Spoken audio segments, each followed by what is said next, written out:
Hi guys, my name is Tana and today we're going to be talking about types of shares. So there are two types of shares, equity shares and debt shares. So an equity share represents a fractional ownership in a company which provides you voting rights in the company.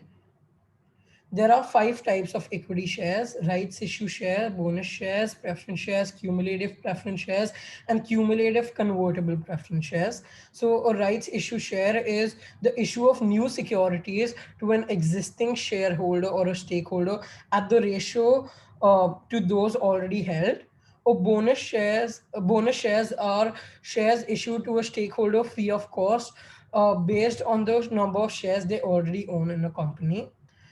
Preference shares are, for example, a company announces a dividend. Preference shareholders are equity shares which get paid first.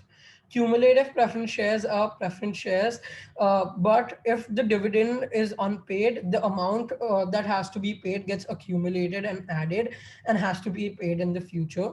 Cumulative convertible preference shares are convertible preference shares. Which can get converted to equity shares after a point of time. Let's come to debt shares. Debt shares represent a contract where one entity lends resources or money to another entity based on predetermined terms with respect to rate, periodic interest, and repayment of the lent amount or resource. uh, Types of debt shares. There are two types of debt shares: bonds and debentures.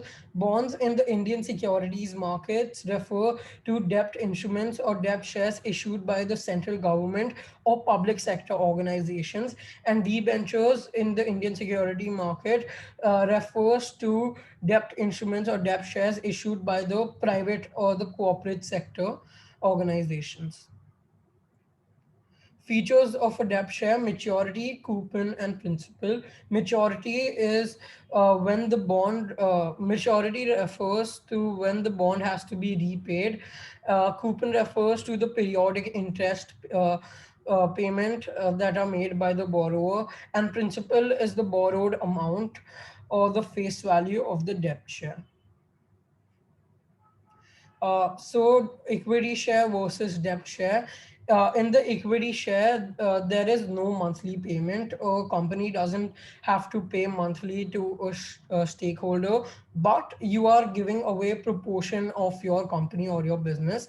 And in a debt share, an investor won't have stake in a company, but the company will have to pay them interest no matter what.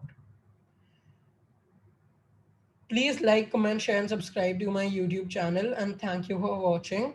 This video was presented to you by the Financial Encyclopedia. Thank you.